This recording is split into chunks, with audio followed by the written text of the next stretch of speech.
Absolutely a nice job by Harrison holding on. And, you got that scoring call right there at the end of the match. But, you always talk about know the situation, know the time. The situation was you don't have a stalling call and you're up 2 points. So get out of there, and that's what Harrison Goebel did. Is we're going to move up to weight class 182. For West Delaware, it's going to be Ryan Soto, and for Linn-Mar, it's going to be Logan Hagmeyer. I'd like to see DeSoto come out of here with a shot of win. He's stepping in this lineup today, doing an admirable job for Corey. And there's a nice single by DeSoto to drop Hagmeyer right through the assistant referee and that blood can there, and that was just a lot of good motion there by DeSoto.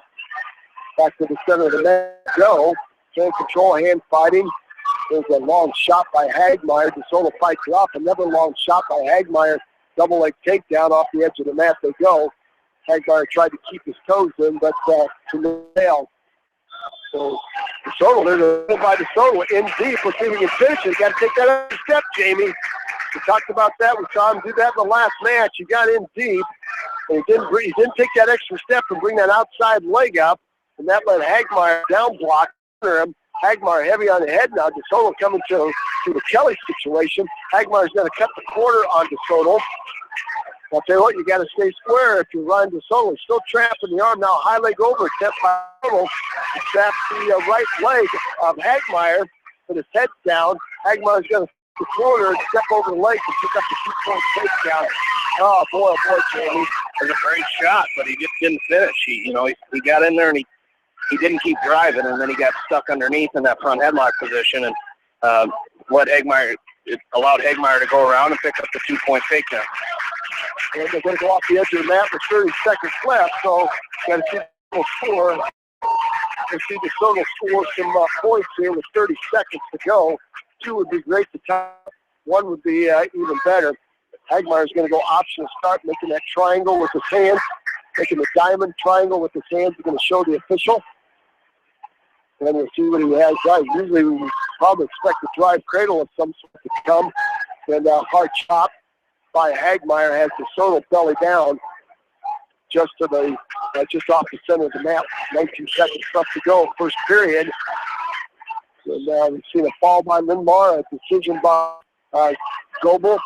And we're stuck here at 6-3 with DeSoto. There's a snap back by Hagmeyer as DeSoto came to a short set. DeSoto's on his back with 1 second to go, and he's saved by the towel boy there and the clock. We saw that the other night, Jamie. You come to that short position, you got to keep your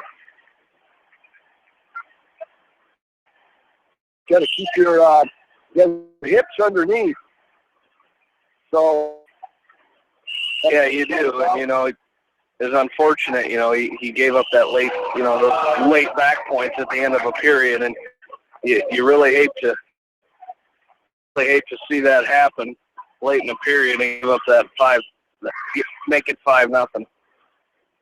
Well, here we go. Period number 2, we're going neutral, and tell you what, you really got to get going. I'd like to see DeSoto shoot that double leg again and finish that shot. If there's a long shot by DeSoto, snap down by Hagmeyer. Hagmeyer is just being just a little bit more physical right now than DeSoto. And, that's what this is coming down to. Coach Voss saying, hey, keep working the head. Heavy on the head, snap, shut. Work some hand control here. Get back in on that double and finish it. It's just a matter of fitness. And there's a nice double. Got to switch it off to single. Head to the outside. Going to come with an outside step. And once again, DeSoto both knees down. And that's a really, really bad position to be in. That's a really position in right there. If you are DeSoto down on your knees with your head to the outside, it makes it easy for Hagmeyer to come with a hard crossface. And Hagmeyer's going to pick up a 2-point takedown as he covers the hips. Total down cross body attempt by Hagmeyer on the left side, a power half Nelson on the right. He's applying a lot of pressure on DeSoto. He gets high, has to kick the leg free, and then casts himself back around and covers the hips of DeSoto. And Jamie Ryan DeSoto, if you're watching him wrestle, he's got that head down right now, and is not working a whole lot of hand control. makes it pretty easy for him to ride it. Yeah, it is. And, he's got to start working his way up, and I think that's what Voss and Coach Lenz in the corner are saying right now. You gotta move up and keep moving because he's kind of sitting underneath right now. So that's from underneath, it just takes a lot of courage, just a lot of guts to put some hand control, get back to your feet. Second over, Hagmeyer taking a 7 lead. I think it's going to be Hagmeyer's choice. And he's going to choose down. He's going to choose down to start this third period. So DeSoto's up on top. And there's a quick stand-up by Hagmeyer. Front foot attempt by DeSoto, standing switch. Hip heist by Hagmeyer, puts the hands of DeSoto and faces him for a 1-point escape, now 8-0, so you're talking major decision. So Ryan DeSoto's got some work here to do to get the Hawks back into this match. They're in the meet. It's only 6-3 in favor of the Lions, but he's got to get the Hawks back into this match here. A win would tie this thing and a pin the Hawks back in the lead. 127 and counting, third period. A nice tap and go by DeSoto in now, and an inside single. Jamie, that's the third good shot he's had today. So once again, he's stopped. He's underneath. He's on both knees. His head's down. He's hanging on to the left leg of Hagmeyer. And Hagmeyer snaps him down and spins, covers his hips. Boy, that's the third shot. You don't have any points to show for it. Yeah, and like you said, all three great shots just got underneath and didn't finish. And now the coaching staff wants him to get going because now you're sitting at a major decision. You're at a major decision to start the period by getting that escape, but you got to try to get yourself back into it and try to eliminate that major. Well, 56 seconds left to go. Your time on one and escape and a takedown. Now we're going to get stalling against DeSoto underneath. A 1-point escape and a 2-point takedown takes the major decision away, and then you're only talking 9-3 instead of 3. That's huge. Then ties it up. 39 seconds left in the third period. Hagmeyer up on top, right inside, trying to stick a half in on the left. Now Hagmeyer got DeSoto arms tied up. Now 2-on-1 by Hagmeyer with 22 seconds left to go.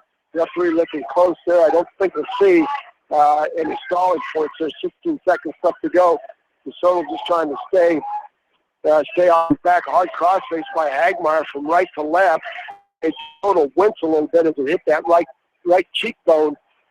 And 3 seconds left to go. That's going to do it. It's going to be a major decision by Hagmeyer as he beats Ryan DeSoto at weight class 182. So that puts the Lions up 10-3. Yep, and it's a tough match. As Hagmeyer, good wrestler. He did a good job on defending the shots from DeSoto and was able to counter them and score off of it. So that was a tough match for Ryan DeSoto to come out here. But that's something you can learn from. When you get in on those shots, you got to continue to drive it. As we move to weight class 195 up for West Delaware is Brady Antones, the junior. He's been splitting time with Sam Johnson today at 220 pounds, but he's going to wrestle at 195 here. And this is where I think we're going to be a little more comfortable at 195. Is about where he's weighing in at, and he's taking on Baylor Free from Linmar. There's a double leg shot by Free. Nice hard crossface by Antones, and he comes out of it with a butcher. Now a crossface cradle. Antones looks as if he can lock it up. He's got Free in a crossface cradle. He's going to cinch it up and see if he picks up the 2 on the takedown. To be huge. Well, you're in a great position if you're Brady Antones. Lock it up. He's got to step through. And Pre's going to try to bridge out of it. Antones shows a little strength right there. He ends up in a reverse half Nelson. Could be a fall. Antones has to readjust himself if he can keep Pre in. Referee looking close. A reverse half Nelson by Brady Antones. He's trying to chin that right shoulder of Baylor Pre to the mat. Pre trying to wiggle himself off. And there's a fall. Brady Antones with a fall in 120. I'll tell you what, that's picture perfect, Amy. I wasn't sure he was going to work himself out of that after he had that cradle and Free broke his grip. But I'm telling you what, he just sucked in that reverse half Nelson got his chest up on top, and that's all it took for the fall. Yeah, great job there by Brady. You know, just even after, giving up that cross-face cradle, he was able to come out and go to that reverse half Nelson and pick up a big fall for the Hawks. Makes the team score 10-9 now in favor of Linn-Mar.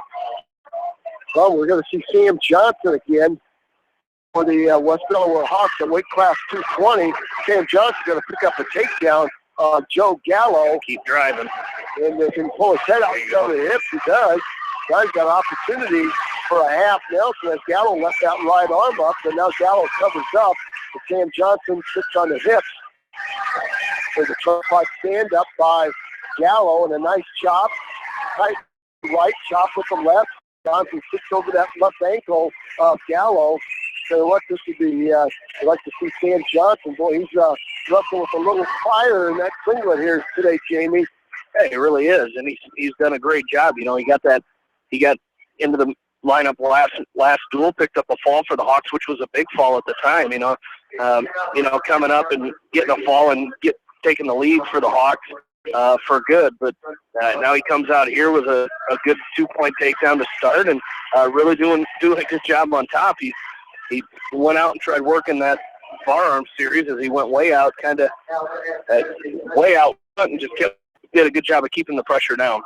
Well, it's a hard chop and a tight waist forward, like you said, and Gallo finds the edge of the mat, so we're going to have to restart in the middle.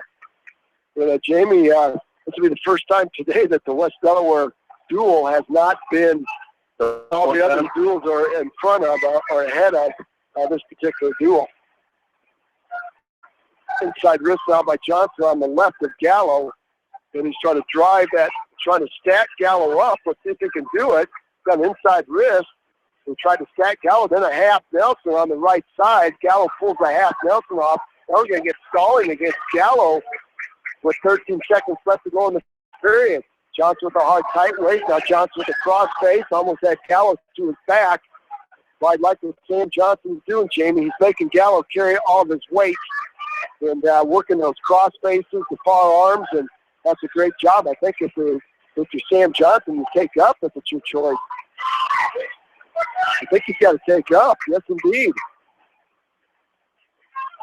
You're punishing right now. You're punishing Gallo up on top, and as we talked about before, your guy in the knee's got a warning, and you can punish him on.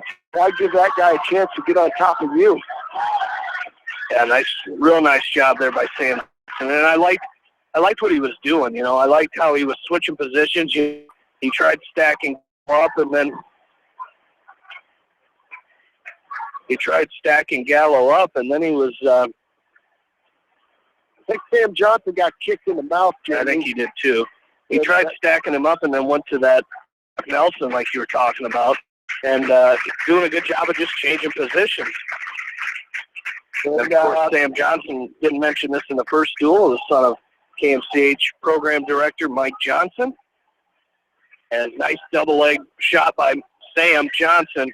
Got to try to finish here. Still driving. Nice job. That's a 2-point takedown for Sam Johnson. So doing a good job here in his second of the day. Well, the difference right there, Jamie, now he's got a half Nelson on Gallo. And we're going to get stoppage there for some reason. And I think Johnson's got blood now this time. The difference in that takedown versus when we saw DeSoto and Ryan DeSoto is Sam Johnson never let his feet stop. He got in there and kept his feet moving. We'll take a short time out while they tend to the blood on Sam Johnson's nose. Stay with us. It's an exciting duel. We've got more for you from the 5 seasons here on Iowa's sports station, Mix 94.7 KMCH. Hi, this is Jamie Vaskey at Don & Walt LLC, your independent Lennox dealer in Manchester, encouraging you to plan ahead. Have us check your heating or air conditioning unit before you need it. For residential or commercial plumbing and heating needs and top quality Lennox furnaces and heating units, see Don & Walt LLC on East Main Street in Manchester, or give us a call at 927-2232.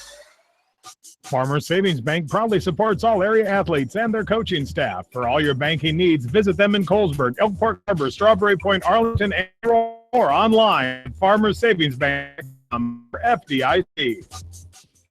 is your headquarters for all your seed, chemical, and fertilizer needs. They have professional service and quality products needed to bring the best crop to market. Via Field, providing growth opportunity for 18 locations in northern Iowa and southern Minnesota. The Eastern Iowa Shopping News and the Dyersville Commercial recognize the hard work and dedication of all area athletes. Check out the weekly sports section in the commercial for scores and information. The Eastern Iowa Shopping News and Dyersville Commercial, supporting your communities. Does your athlete have knee, ankle, or muscle pain from training hard? Are you looking for a simple, quick, and safe way to relieve that pain? Long-Term Medical Supply can help with their new non-prescription TENS device. Stop by the Long-Term Medical Supply location in downtown Manchester and relieve your athlete's pain today.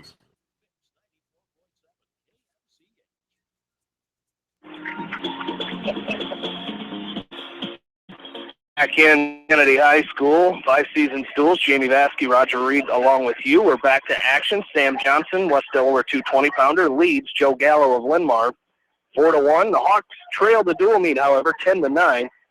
Be a big win here for Sam Johnson to put the Hawks on top as we keep going through this dual meet. He almost pulled Joe Gallo up on top of it. Gallo came to stand on Sam Johnson.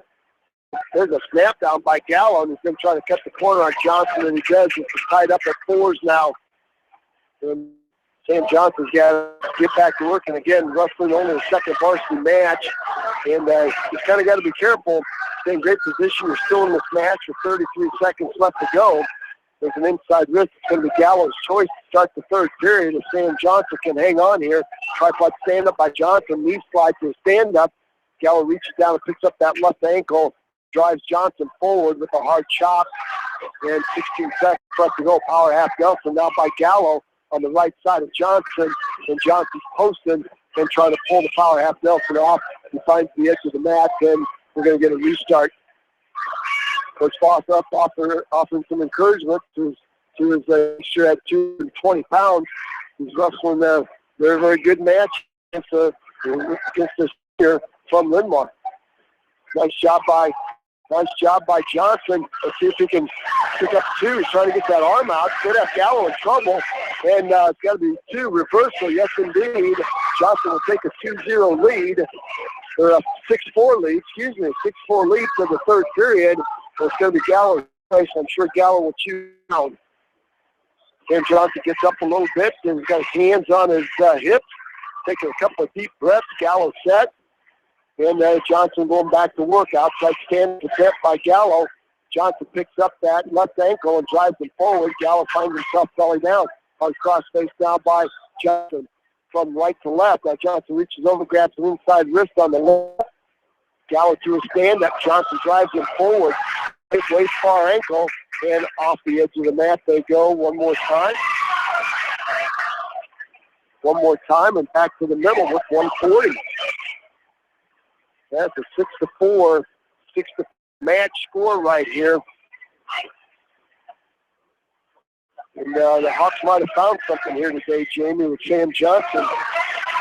Doing an admirable job here. The thing he talked about during the break was, I'm not sure what he weighs, but he certainly kills the singlet out. And, that's the key. There's a escape by Gallo. Comes to a stand that puts the hands of Johnson. So now it's 6-5 with 1:40 left to go. Like to keep Sam Johnson. Now, you don't want to shoot yourself out of a match here, Jamie. And if they've got an opportunity to shoot a good takedown and score 2 points, take advantage of it. Neither wrestler right now is shooting. And again, that's okay. Force Gallo and Sam Johnson in on a double. He'll try to cut the corner on Gallo. He does. And see if he can climb the bottom. There's a 2-point takedown. He's got a Turk in. Oh, and let the leg slip out. He had a Turk. He had left leg of Gallo underneath.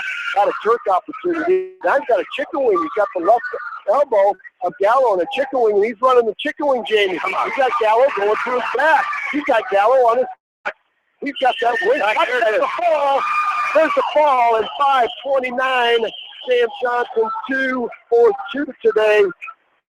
I'll tell you what, an outstanding job there. Where's our program director? He's on his feet. Jamie, getting a little emotion there.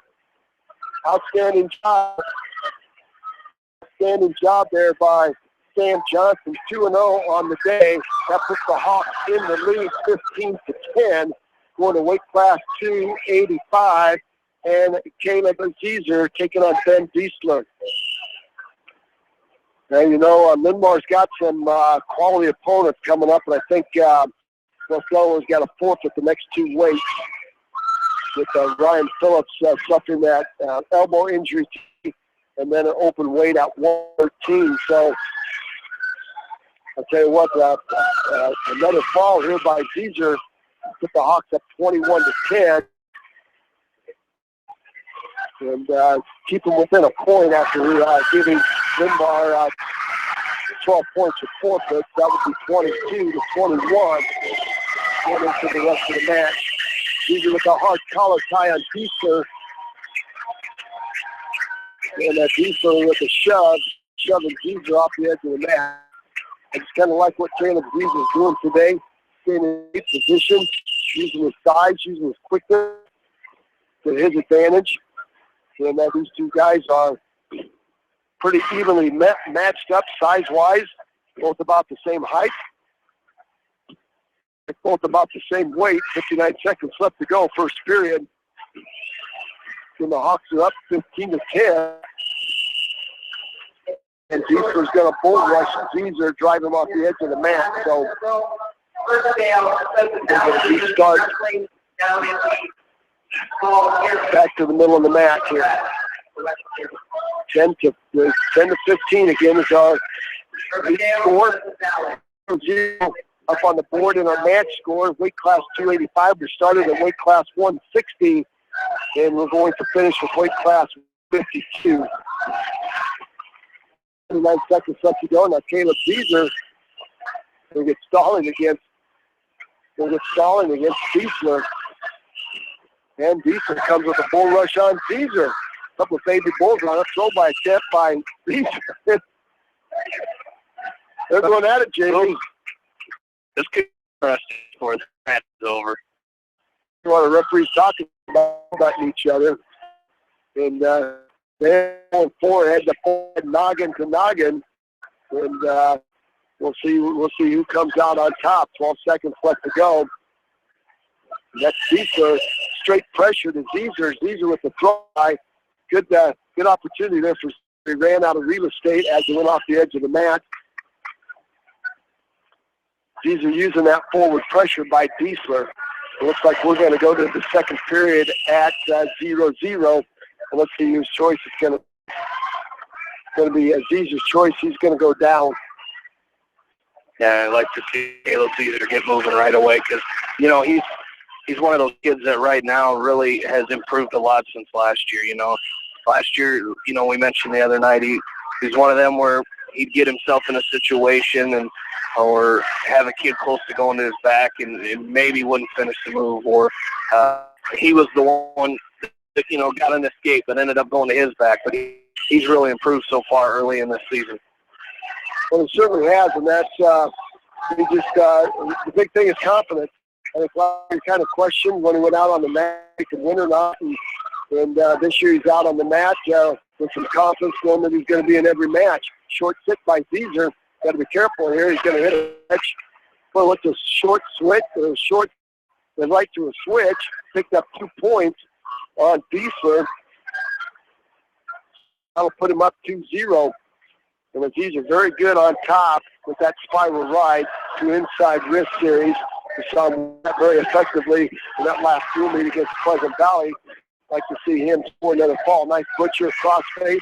Let's see if he can run that butcher, shoving that left elbow of Diesler across face. See if he can latch onto it. Latched on, he's trying to work that butcher. And that Diesler frees that cross face. 15 seconds left to go. Caleb's applying a lot of pressure to the backside. There's a half Nelson by Azizer. Good switch off. He's got Diesler going to his back. He's got back. There's the fall. Wow. He is flat as a pancake right there, Jamie. There it is. 3 minutes and 16 seconds. That's 3 pins in a row for the West Delaware Hawks. And we're going to go to weight class. We're going to weight class 106. And we're going to see Cole Cracklio pick up a 4-foot. We're going to 1-15. We're going to see Jack Dubin pick up a 4-foot for Linn-Mar. That's too easy, Jamie. Yeah. That's too easy right there, picking up 12 points, and we don't even have to fight for it. But those are 12 points you knew going in that you were going to have to pick up. So it's now it's go time for the Hawks. 1, 2, 3, 4, 6 matches left, and now you're headed into the meat of the lineup for the Linn-Mar Lions. Fish, here's an opportunity. Joey Sullivan. Joey Sullivan. So he's a sophomore. So we got an opportunity for Brad Ross to pick up a win here. Not going to wrestle upperclassmen opportunity to get on the scoreboard here. There's a snap front headline by Roush. Let's see if he can turn this into 2. And Sullivan's going to square him off, face him off, and then back to neutral we go as Roush trying to cast himself around. But they're off the edge. They're going to restart. 22-21 favor of the Linn-Mar Lions. The Hawks have won the last 3 matches by fall. Sullivan in on a double leg takedown. Nice down block by Roush. He's going to turn that into a defensive takedown as he stuffs the head of Sullivan and spins. Now crossface from left to right. Here comes Roush with a crossface cradle of his own. He's driving that head right to the knee. And let's see if he can get his hands locked up. He's got his hands locked up, Jamie. Here comes the crossface cradle. And he's got Sullivan on his back. Referee looking for the fall. Might be it. Boy, there's a fall right there, 106. 106. So Brad Roush picks up a huge win for the West Delaware Hawks, making it 27, now to 22. And we're going to weight class 126, where Jordan Roush now will take on Charlie Peterson. Well, that Charlie Peterson is not ranked, but not a bad wrestler here. Yeah, absolutely not. If you're Jordan Roush, try to continue this thing because it's, that's 4 straight matches that the Hawks have won by fall. Four straight wrestled matches. The Hawks won and all by fall. So, I'd like to see another one here from Jordan. Well, he's got a front headlock on Charlie Peterson, and he's going to try to lock up a drive cradle. Peterson has to stretch that long body out. But Roush is going to pull himself behind and pick up 2. There's a stand-up by Peterson, a 1-point escape as he splits the hands of Roush. And Roush has to go back to work. 2-1 is your score. Again, as West Delaware's got the green leg bands on. Both teams having black singlets. Red leg band by Linn-Mar. There's a snap and spin by Roush, but he snaps Peterson right down to his legs. That made it pretty easy. He didn't snap him off to the side. Snapped him right down to his legs. And tell you what, that was easy for Peterson to cover up and get the 2-point takedown. It's now 3-2 in favor of the junior from Linn-Mar. And now Jordan Roush has got to go back to work here. He did a good job getting that first takedown and then the escape by Peterson and then a takedown by Peterson. But Jordan, get moving here because, like you said, the Linn-Mar is getting into the heart of their order here. There's a couple more winnable matches here. This is the next West Delaware. And then you've got number 7 ranked Alex Stryker. And that would be Doug's son. And then you've got Johnny Clymer at 145. And then you've got A.J. Gears, who's ranked number 10. So, a win here by Jordan Roush would be huge. 22 seconds left to go, first period. Peterson up on top, riding Roush up. Got inside rip left. Trying to run a half Nelson on the right, but he's really working the shoulders. Talk about pressure forward. There's a Nelson by Peterson as he stuffs the head of Roush. Roush has to look away and feel that off. That's going to do it in the first. We'll see his choice. Roush's choice is going to throw over to Peterson. And we'll probably see Peterson choose down. Yes, we do. Roush will ride the left side. There's a quick stand-up.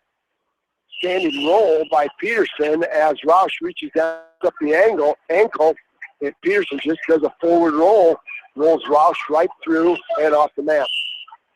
Roush is going to start on the right, flip over to the left, now back to the right. Tight waist with the left, inside wrist with the right. Like to see Jordan go back to work with that cross-face cradle change and really make that work against Peterson. 3-2 is your score in this particular match. 27-20 is our dual meet score. This one's gone back and forth.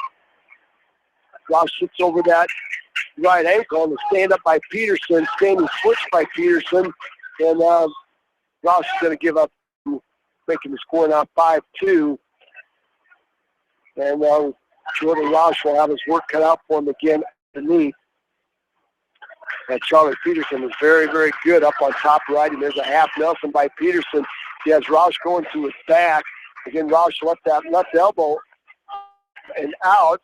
Peterson climbed the body and slapped the half Nelson. Jordan Roush has to find some way to go belly down, feel that half Nelson off. But tell you what, that's easier said than done when you're in this situation. It's that tight. And there's a fall for Peterson. In 3:15. Well, that's one, Jamie, that we thought the Westover Hawks might be able to steal. But Jordan Roush, once again, leaving that elbow up and making it easy to half Nelson. And with Rich Mangold here, so now 28-27. The Westover Hawks still in the lead, 28-27. Logan Doolin taking on Mitch Mangold. Mitch is 3-0 on the day, trying to make it 4-0, and that would just be huge for a freshman to come in this tournament at 132 to come out of here 4-0 with a match to go. Future position, 2-on-1 by Mangold. Swoop single by Mangold to the right side of Doolin. Now high crotch by Mangold. He picks that leg up. He's going to get it out. The 50 up Doolin. This is Zach Youngworth. Zach Youngworth. He's listed as 120-pounder, Jamie. And them a little bit smaller there. Rich Mangold with a 2-point takedown as he cuts across to a single and a back trip. And now he's going to work on an inside wrist. We've seen a variety of offense from the freshman here today. We're going to see another Farmer. He's got the right wrist rolled out. Let's see if he can lock it up. He's going around the head of Youngworth. Let's see if he can to his back. Youngworth keeping Mangold from locking up that Farmer. Mangold tried to throw him with the cow catcher. Youngworth momentarily tried to face him. Now he's got the Farmer locked up, Jamie. I tell you what a position to be in if you're Mitch Mangold. That's just that's going to be a fall right there. That's textbook right there for the freshman. Yeah, it is, and that's a great move if you can lock it up, and he did, and picked up the fall, and big win for the Hawks as they go up 33-28 now over the Lions. So now we're gonna start seeing some of the meat of Linmar's lineup here as Brandon Keck comes up for the Hawks. Well, let's run our program is Alex Stryker. I'm not sure that Alex. We'll see here. Yes, it is. It's Alex Stryker is in quickly on a sweep single with a back trip. Up the top with a back trip, and you got that left leg of Brandon Keck way up in the air above his head, and hit him with a back trip. Now we can expect probably some bar arms. Alex Stryker, the junior, the son of Doug Stryker, the coach at Linmar. So I'm an alum. Jamie, a few years ago, it was Westover and Linmar. I think they wrestled each other 5 times early in the season. And that was kind of back and forth. They haven't seen each other for a couple of years. And this is always been a good duel. There's a cross-face cradle by Stryker as he's got Brandon Keck tied up in a knot. There's a fall in 57 seconds.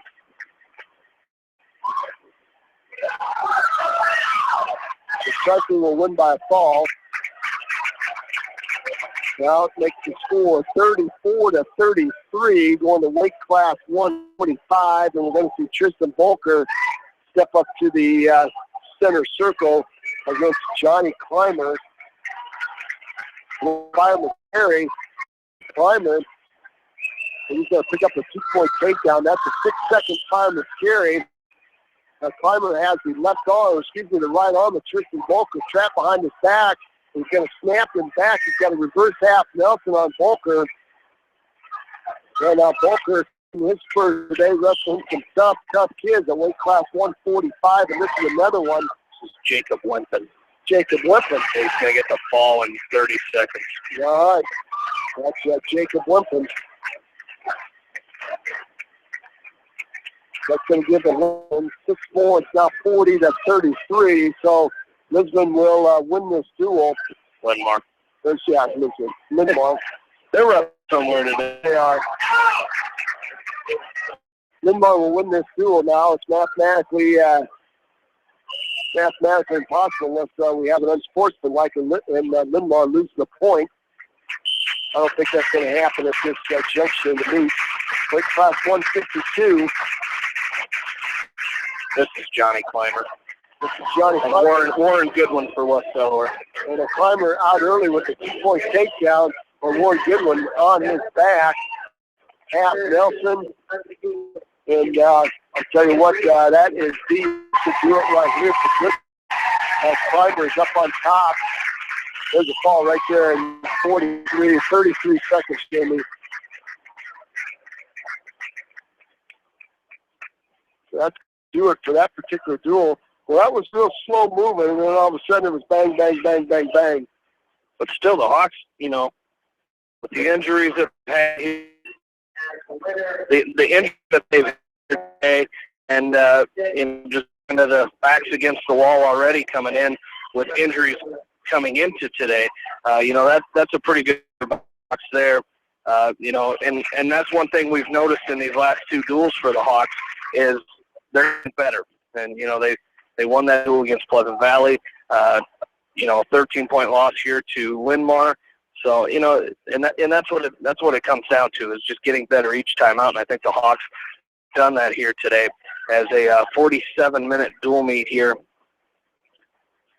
I would agree with you, Jamie. They first of the day they looked just a little bit intimidated, lacking a little bit of fire and a little bit of spunk. But these last two duels, they've showed some emotion. They've got out after it, and even the guys that weren't favored to win have still wrestled. And they didn't dig a hole and crawl in it. They really wrestled well, and that's what Coach following them right now, I'm sure. And he's saying, "Head, keep wrestling hard. We got one more duel to go." Absolutely. Well, we'll take a break. We'll come back and recap this duel before the Hawks get set to take on the Bettendorf Bulldogs here today. You're listening to 5 Season Duels here in West Delaware Wrestling from KMCH Sports. Whatever your favorite sport, we know you will join Parrott Insurance and Grinnell Mutual in supporting all of our local athletes. Parrott Insurance is proud to be part of this community and looks forward to catching all of the sports action this year. If you want a strong insurance team working for you, call Parrott Insurance today for a quote from Grinnell Mutual and experience our policy working together. For fan food, not fast food, visit After the Game headquarters, Manchester Dairy Queen. It's quick, it's easy, your family will love it. Manchester Dairy Queen. Your family. A secret that people come to Fairway in Manchester for their famous meats, but as you dash back to the counter to pick up your USDA choice ribeyes, don't be surprised if you find yourself lingering among delicious fruits and vegetables in the produce department. Shop Fairway in Manchester for low prices and all your grocery needs. Head to Fireside Pub and Steakhouse before or after the game or anytime, featuring steak, seafood, pasta, sandwiches, and even fresh-made pizza. They say it's the best around. Visit them on the web at firesidemanchester.com for a full menu and special offers. Just like a great coach, State Farm agents like me, Julie Smith, can help you develop a game plan for your insurance needs. Whether it's home, life, health, or business insurance, I can dig into the play and help you find the affordable coverage you need. For all your insurance needs, call on a winning team, the Julie Smith State Farm Agency in Manchester. Hi, this is Chris Henry, Service Manager of Brown Sales and Leasing in Elkader. Our goal is to make your car buying experience the best possible, and our factory-certified technicians are dedicated to you and your vehicles. Come in and see us at Brown Sales and Leasing in Elkader, or visit us online at brown.com. Your hometown deal, wherever your hometown may be. Best of luck to all area athletes and coaches. At Three Rivers, our customers come first. Your business is very important to us. Our goal is to provide you with the best products and service that you have come to expect from Three Rivers. Visit our website at threeriversfs.com or the location nearest you. Three Rivers, your partner in growth solutions. Are you looking for great food and a unique atmosphere? Then make Okoboji Grill your next lunch or dinner destination. That's Okoboji Grill, 1749 Golf Course Boulevard in Independence. Okoboji Grill, where good friends meet. Citizen State Bank, your locally owned community and customer-oriented bank, is here to serve you. Choose one of their 7 convenient locations in Winthrop, Monticello, Manchester, Ryan, Strawberry Point, Hopkinton, and Nubiana. Citizen State Bank, community banking with people you know, member FDIC. This is Jamie Vaskey, the voice of the West Delaware Hawks, and I've had to review the Good Neighbor Society's playbook, and I got to tell you, they are friends in your neighborhood, designing plays to get you home fast. If you need help getting back in the game, contact the Good Neighbor Society Rehab to Home team at 563-927-3907. The Edgewood Reminder is proud to support all the area teams in athletic action and appreciates their effort in the classroom and during sports. Check out all the sports photos in each week's issue of the Edgewood Reminder.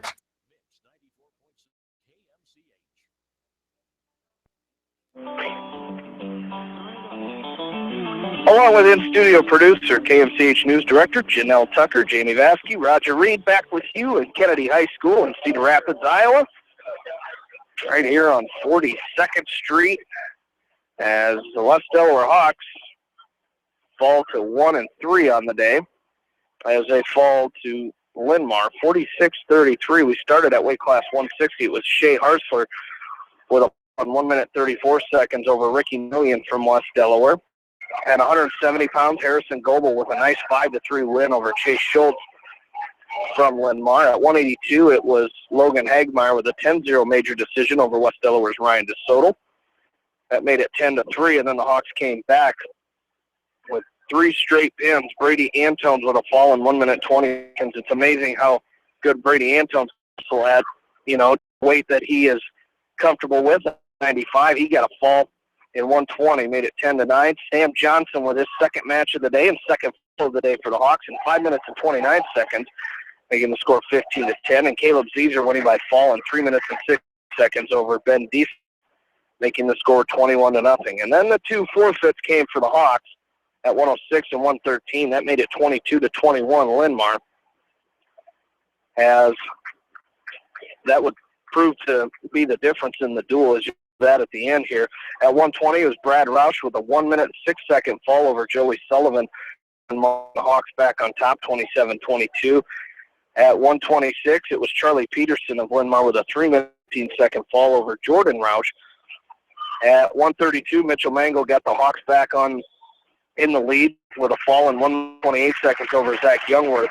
I made it 33-28, but the Lions would finish with 3 straight falls as Linmar wrestler Alex Stryker with a fall over West Delaware's Brandon Keck in 57 seconds. Jacob Wempen with a fall in 30 seconds over Tristan Volker from West Delaware. And at 152, West Delaware's Warren Goodwin losing by fall in 33 seconds, making the final team score 46-33, a 13-point loss. But you take a look at the dual meet stats. Linmar had the one major decision, and both teams finished with 5 falls. Linmar wins matches to West Delaware 6. So again, Ryan Phillips being in the lineup. The Hawks don't have a 113-pounder, so that was basically the dual meet right there. Linmar with 11 takedowns, West Delaware with 7. So, and you and I talked about the pin bug. It seems this past week the injury started with the West Delaware. It has, and at this point in the season, it's still early. It's the second week of December. It's tough when that starts. It's tough when you haven't any.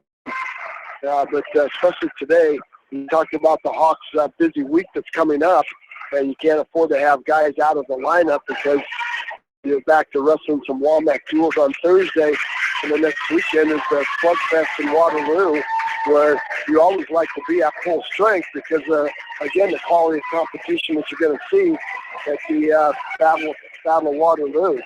So, they'll have to see the this week. They'll have to, I'm not sure some of them are going to be ready to wrestle. Corey Russell with the CQ, not sure if he's going to be back in the lineup. And the elbow condition of Ryan Phillips, that's something that's going to have to be checked. And, I think the coaching staff will err on the side of caution. If there's any doubt, they'll hold those kids out. And, whatever you got in your lineup, that's what you take next week. And I've been on that side, too, where that injury thing happens. It seems like it's contagious, and it just happens out. And you got a run like that, you got to find a way to stop it. And but the other thing is, Jamie, the kids that have stepped in have done an exceptional job today for filling in. Not expecting to wrestle today, probably, but stepping in and doing a really, really good job for Coach Voss and the West Delaware Hawks. Absolutely. Well, we'll have the Bettendorf Bulldogs coming up in just a bit as we're going to. I didn't hear how long that break was going to be. They've been doing 5-minute breaks between duels, so probably be about the same. So we'll be back with you in just a little bit as it's going to be West Delaware and Bettendorf wrestling here for we lost our that would be what place would that be? Trying to think real quick. That would be 7th and 8th. 7th and 8th place. Yep, 7th and 8th place the Hawks will be wrestling for. We'll take Bettendorf in that 7th and 8th place match. So we'll be back with that one right after this. You're listening to the Five Seasons Duels on Eastern Iowa Sports Station, Mix 94.7 KMCH. TriVet Associates is a mixed animal veterinary clinic with offices in Farley, Dyersville, and Holy Cross. Our doctors serve the Dubuque, Manchester, Guttenberg, and Cascade areas and provide veterinary services to both large and small animals. For more information, find us on Facebook or visit our website, trivetinc.com. Whether it's an orthopedic, sports, or occupational injury you are suffering from, Regional Medical Center Therapy Services has you covered. With a customized treatment program, Regional Medical Center Therapy Services can get you back on track in the active game of life. Regional Medical Center, excellence in healthcare, close to home. At Tauke Motors, we believe in a gentler, simpler way of doing business. Check out our large selection of new and pre-owned vehicles, as well as a great incentive at TaukeMotors.com. If you're looking for a new, pre-owned vehicle or service a current vehicle, come to Tauke Motors, Chrysler, Jeep, Dodge, and Ram on 9th Street in Dyersville. Leonard Muller Funeral Crematory wishes all the best to the athletes and appreciates their hard work and scholastic efforts throughout the year. For personal care and service, Leonard Muller Funeral Home and Crematory in Manchester, Edgewood, and Strawberry Points. GMB Manchester is proud to support all area athletes and their communities. The GMB team is your connection to convenient banking and everyday time savers, like your debit card, online banking, bill pay, and mobile banking. Connect with a financial partner who truly understands your needs. GMB Bank, member FDIC. For all your general contracting needs, turn to the professionals at Lucky Building Service in Manchester. For commercial, remodeling, and building and new home construction, call the experts. Lucky Building Service in Manchester, 563-927-5677. At Dupaco Community Credit Union, we know debt happens. A debt checkup from Dupaco ensures it's not costing you more than it should. With historic low interest rates, now is the time to bring your loans to Dupaco. Contact us at 563-927-6187 or visit dupaco.com. When the unexpected happens, call Krager Body Shop in Dyersville. They specialize in major and minor collision repair and frame straightening. For all of your auto body work, see Krager Body Shop in Dyersville. The Manchester Press is your community newspaper. Check out the sports section for game stats and photos, area players, and game highlights. The Manchester Press, serving the area for over 130 years. Hi, this is Shannon, owner of Sheer Heck Salon and Spa in Manchester, located at 214 West Marion Street. Book your appointment now to get that full spa experience. Call 563-608-4999. Best of luck to all you athletes. For all your landscaping projects, call Jason at Phillips Landscaping, Dyersville. He specializes in retaining walls, patios, fire pits, ponds, waterfalls, flower and gardens, and more. Call Phillips Landscaping at 563-599-6069 for your estimate. Best of luck to all athletes. Great food and great fun with friends. That's what's waiting for you. Beavers Lounge, Chester. Check out their Thursday night bucket of wings special and Friday night fish special. Beavers also has a different lunch special every Monday through Friday. Beavers Lounge, corner of Main and Madison in downtown Manchester. Leave it to Beavers to show you a good time. Newhouse Construction and Concrete is proud to support all our area athletes. Give Phil a call at 927-5178 for your commercial, ag, or residential projects, or visit newhouseconstruction.com. Newhouse Construction and Concrete turns design into reality. Banking is all about relationships at F&M. We know that relationships take time to build and nurture. They are based on trust, commitment, and loyalty. Relationships don't happen overnight or by chance. They are key to reaching the financial goals of the individual client. Building relationships with clients and community are essential. F&M Bank, the right choice. Member FDIC. Going above and beyond is a standard of care at Above and Beyond Home Health and Hospice Care. Their compassionate staff care deeply about the comfort of their patients. A nurse is available 24 hours a day, 7 days a week. Above and Beyond Healthcare, the more they care, the more beautiful life becomes. Proudly serving Jones, Jackson, Johnson, Lynn, Clayton, and Delaware counties. Georgian Auto in Manchester, their approach to auto repairs is simple. Fix it right and get you back on the road. From tires, transmissions, they fix it all. Georgian Auto in Manchester, where complete automotive service and repair is their complete focus. You may not wear glasses or contacts, but how do you know if you're seeing your best or if your eyes are healthy? Why not be proactive and get your eyes examined? Dr. Daniel E. Mersch and his professional staff at Manchester Family Vision can help. Call 563-927-3682 to schedule an appointment. Manchester Family Vision Center wishes all the local sports teams of luck. Manchester Family Vision Center on Main, where vision is with help. Bob Stephen Motors in Manchester proudly supports all area athletes. Bob Stephen Motors is your locally owned and operated GM dealer in Manchester. Visit them on the web at bobstephenmotors.com. A great night out awaits you at Hartridge Golf Course. Join us for Taco Tuesday, Thursday night specials featuring roasted chicken. Watch the Iowa games with 50-cent wings and drink specials at Hartridge, north of Manchester on 109th Street. Dunlap Motors in Independence with Chevy, Buick, and certified pre-owned Chevy, Buick, GMC, and nearly 300 new and used cars and trucks in stock. They have big-town inventory with small-town service. Stop and say hi. That's Dunlap Motors in downtown Independence. Go to DunlapMotorsIndy.com. That's DunlapMotorsIndy.com. At Precision Collision, we are committed to providing you with high-quality auto body repair and paint refinishing. Our expertly trained technicians can repair all accidental damage and get back on the road in no time. Come visit me, Jeff, for a free estimate. We are located along Highway 20 at the Delaware turnoff. Precision Collision, one call does it all, quality guaranteed.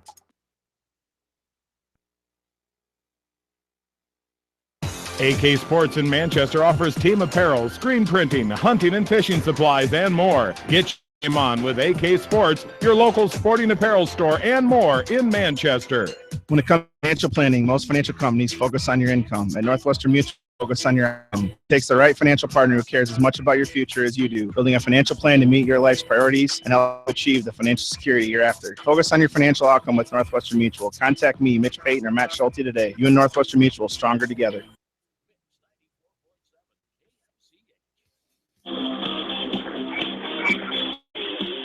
Back into Kennedy High School as we get ready for the 7th place match, and we are underway. Harrison Gold up first for the Hawks as he's taking on Raul Lopez. As looking through my program. Raul Lopez? Raul Lopez. I have Alex Lopez in my program. Oh, do you? Do. There's Raul on here. Okay. But he's out to a quick 2-point takedown on Harrison Goebel. Well, Harrison in one on the day, so I'll tell you what, solid win here would make him 4-1, and that would be outstanding if his only loss to ranked Bryce Paul from Alburnett. So he's got some work to do as Raul Lopez came out quickly with a nice double-leg takedown on Goebel, and now he's working the body. He's got a high five, figure 4 in that high five. Harrison Goebel belly down. That was a hard crossface from right to left field by Lopez, right across that right cheekbone of Harrison Goebel. Chicken wing now on the side by Lopez, and we've got some work to do as Lopez has that chicken wing cinched up across the middle of Goebel's back. 45 seconds and counting. Lopez is going to try to run that chicken. I'll tell you what, I don't think anybody can turn Harrison Goebel with that chicken wing. He was so flexible in his shoulders, and I don't know that I've ever seen anybody that flexible. So we're going to get a restart for that was potentially dangerous. The referee called that potentially dangerous. We'll set the duels here real quick as first place duel is Prairie and Al Burnett. Third place duel is Cedar Rapids Kennedy and Linn-Mar. Fifth place duel is Iowa City West and Iowa City High. And our seventh place duel, West Delaware and Bettendorf. And they do not have track wrestling going for the duel at the other gym, but that is Urbandale and Pleasant Valley Wrestling right now in that other gym. Yeah, so it's kind of nice to have the facilities here where you can put another in that other gym. All right, here we go. Neutral, 8 seconds left. Lopez and Goebel on their feet. Once again, West Delaware will have the red leg bands on. There's action, plenty of action. A high crotch and an underarm spin, and tried to cut the corner on Goebel and cover him up for 2-point takedown. And Goebel finds the edge, and that's going to do it right there. As our first period is over, it's going to be Lopez's choice. And he's going to choose down, and Harrison Goebel says, "Thank you very, very much." Let's see if Harrison Goebel can attack Lopez as he has his last three opponents. The referee's talking to somebody, talking to both refs, not sure about what. A little preventative officiating there. Goebel coming right back to on crossface. There what a sit-out turn by Lopez, and he drops right in on a double. Goebel's got to be careful here as he's hanging for dear life. That's going to be a 2-point reversal by Lopez as he comes to the right knee with the right ankle of Goebel. Covers him up for a 2-point reversal. Now an inside wrist by Lopez. I'm pretty impressed with this Lopez so far, Jamie. A lot of action and fairly strong. Watched him in the match against Prairie, and he came out and just dominated. Got a quick fall, and got a real quick fall, and he's been impressive here in this match as well. He's trying to set up a cross cradle on Goebel. He gets a high, and Goebel takes that right arm and takes it over his head. Tries to sit out and turn in on Lopez, but Lopez bumps him forward and off the edge. So a restart required. 1:02 left to go second period. Lopez up 4-1. We're starting this an 8th place duel. Should be a feather in West Delaware's cap here, Jamie. Going home with their 7th place today.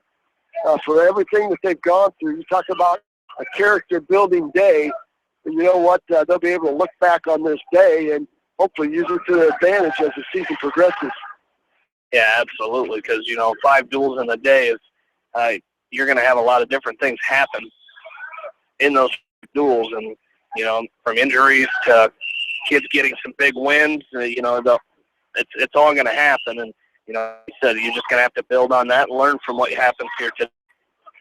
Well, there's a potentially dangerous once again chicken wing by Lopez as that left arm. He tried a chicken wing on the left side of the ball.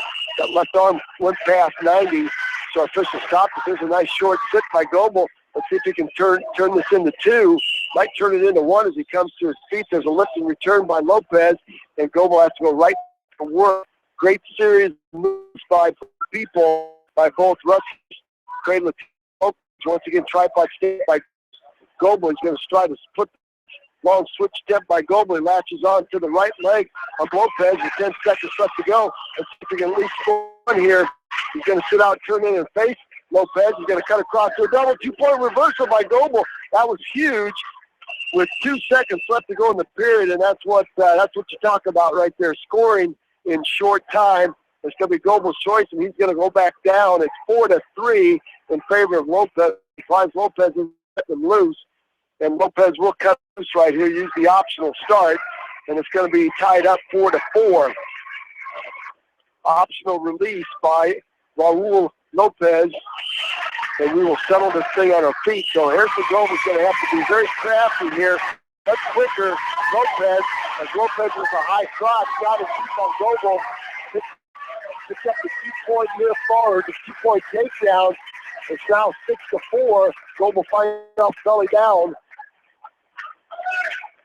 Belly down off the left center of the mat, and Lopez got to call something here. Call a stalemate, call something, as Lopez is sitting in between the legs of Goble and just hanging on.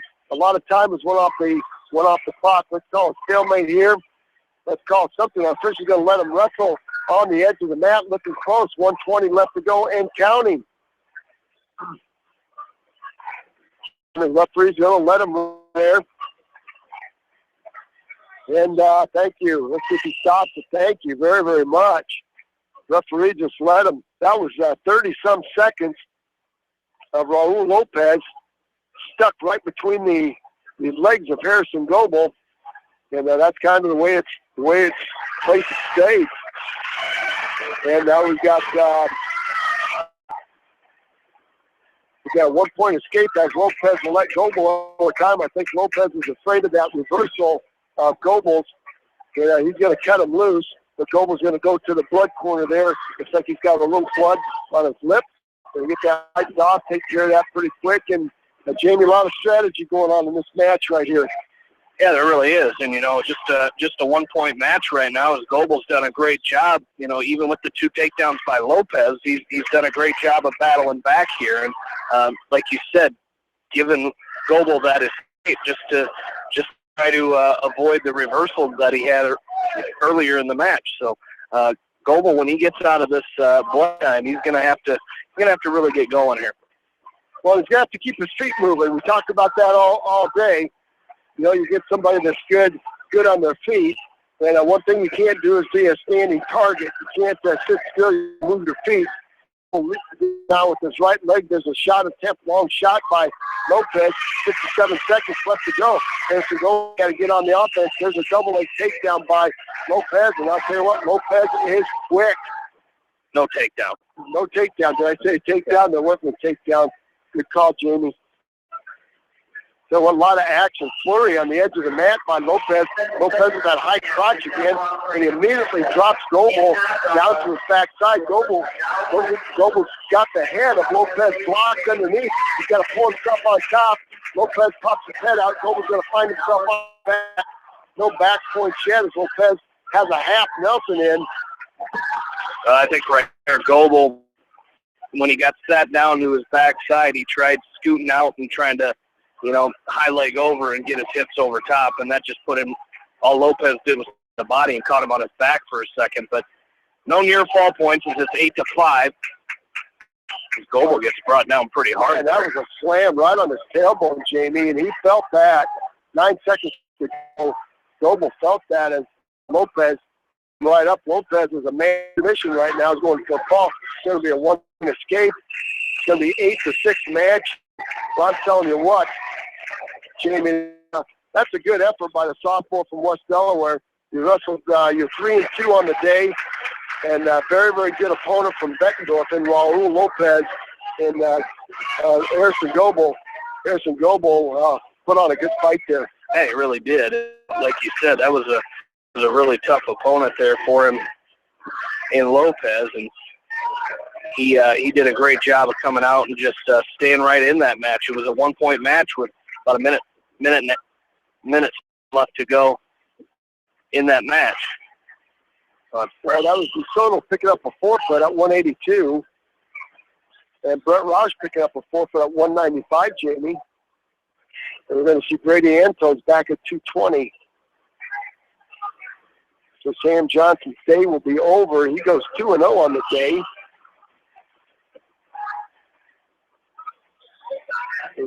12-3 in favor of West Stone. We go to weight class 220, and it's going to be Adam Burdock. It looks like in our program.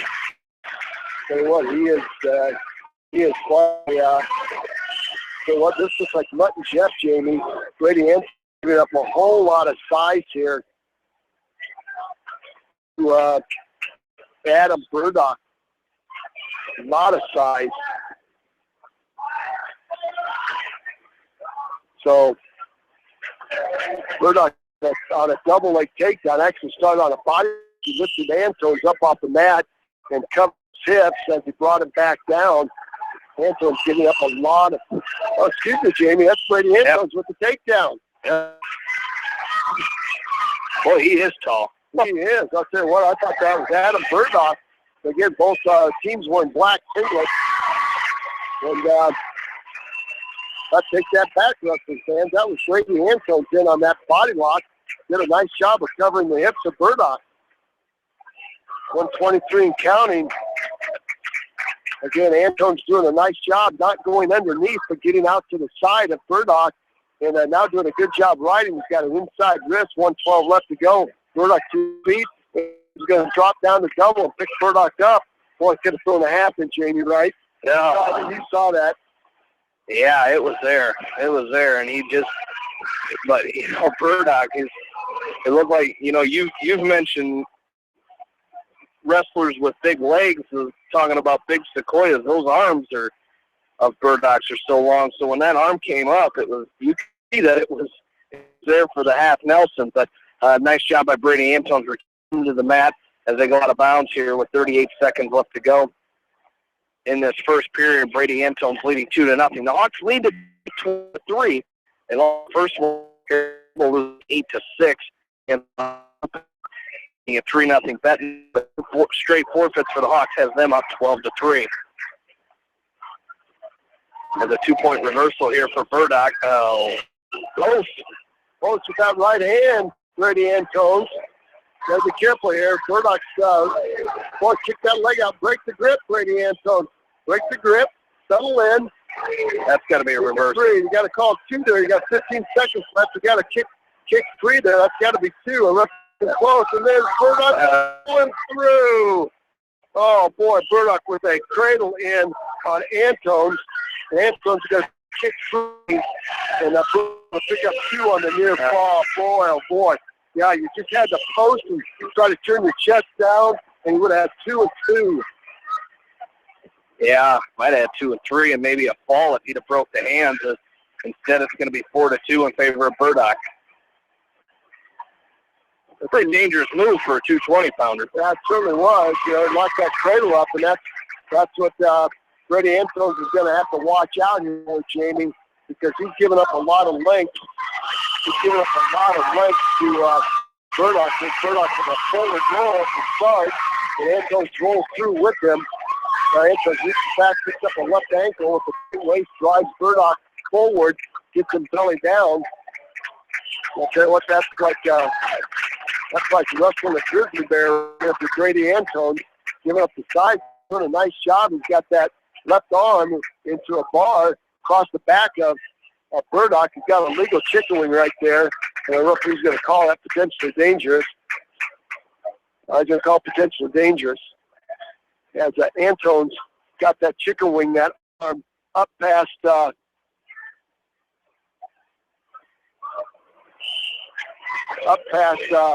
90 degrees. You see what I'm seeing? All right, here we go. There's a stand up by Burdock. Going to pick 1. Now Antones back in on a double. Are you saying the score down here? Saying the 106-pounder from Prairie is favoring his left elbow after he just got done wrestling the 106-pounder from Alburnett.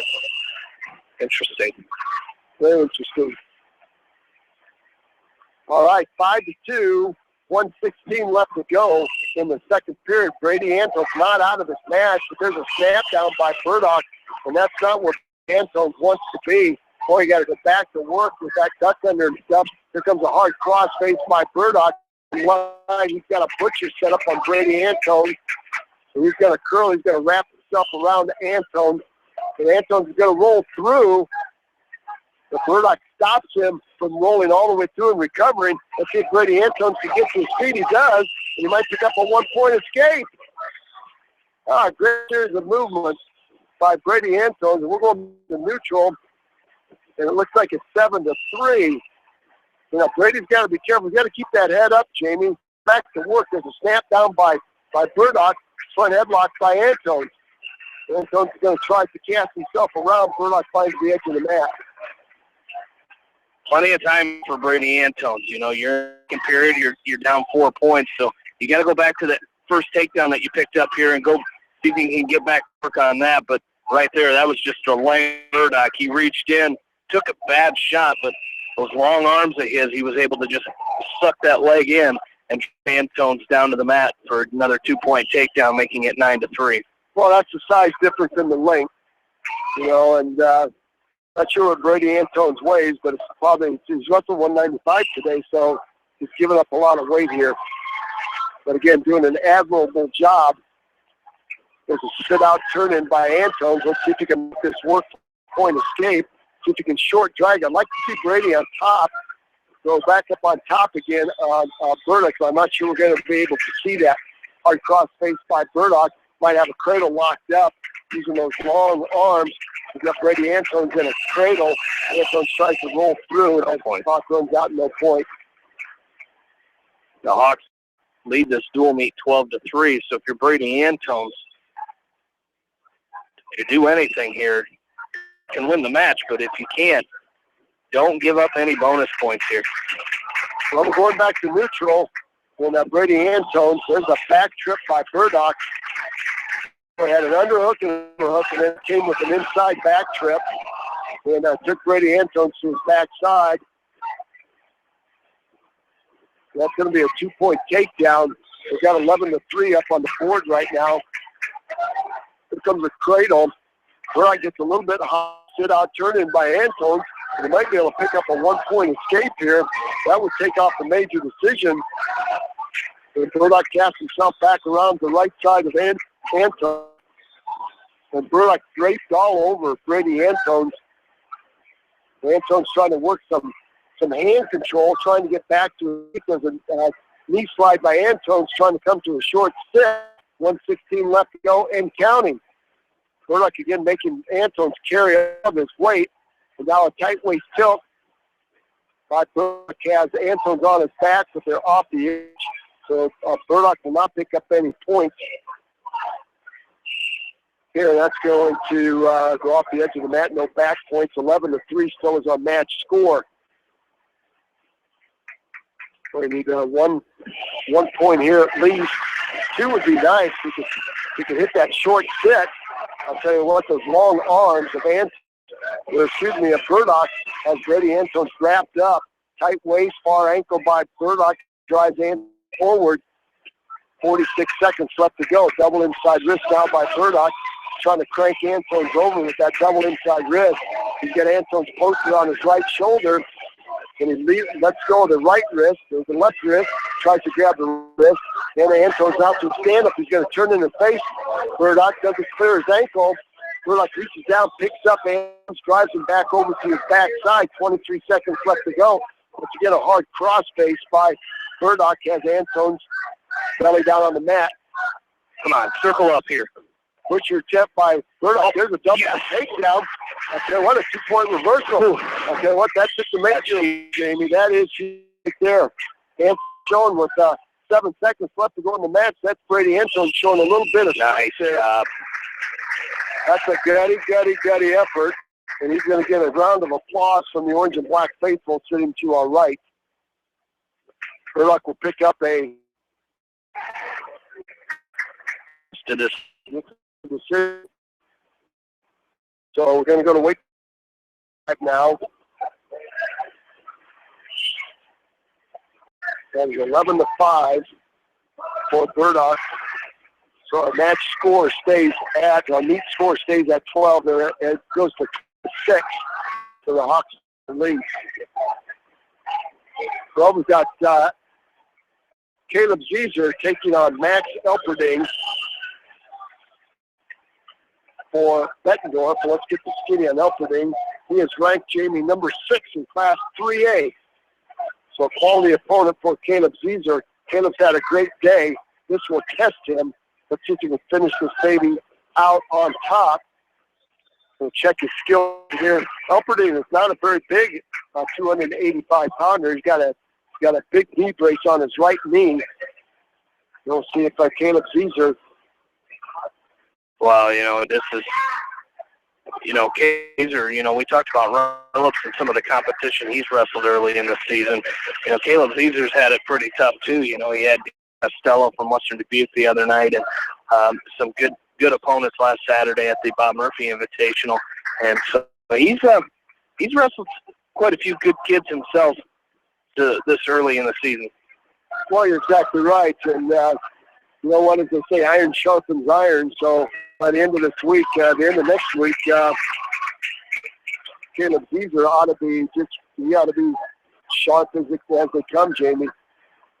He can withstand Elferding here. Elferding up on top as Caleb Zeser flat, belly down on the center of the mat. Elferding going to butcher and try to go cross-face from right to left and trap that left arm of Caleb Zeser and take him to his back. 41 seconds left to go. Inside wrist, double inside by Elferding. Elferding up on top, riding parallels. Zeser trying to work his base, trying to get his knees back up. There's an inside wrist by Elferding. The right side, and he's going to try to crank Zeser to his back. He's got a double inside wrist. There's the fall right there, Jamie, at 137. So Matt Elferding right there shows why he's highly ranked in Class 3A. And Caleb Zeser fighting, and that's a tough match. It really is. As I think the Hawks pick up a forfeit here from Ryan Phillips at 106. And then it'll be a double forfeit at 113. Okay, so no matches there. So it'll be 18-12. Going to weight class 120. And Bettendorf, the Bulldog line, had TJ Cole, a sophomore, at 106, and had Boyan Adamson, a freshman. 120, they've got Will Jefferson, a freshman, listed. And this should be Brad Roush for West Delaware. That was class 120. Freshman from Bettendorf taking on a sophomore from West Delaware, or junior for West Delaware. So we'll see if Brad Roush, the double leg takedown by Will Jefferson in deep. Got in there deep and cut the corner. I'll tell you what, she's picture perfect right there as he got in on that double, then cut the corner immediately and kept his feet driving. And that's something we got to drill. Tight waist tilt now by Jefferson, as he has a tight waist on the right, inside wrist on the left, and he's loading Roush up on his hip. And he's going to put a 3-point near fall. Will not get the pin there, but he's going to pick up a 3-point near fall.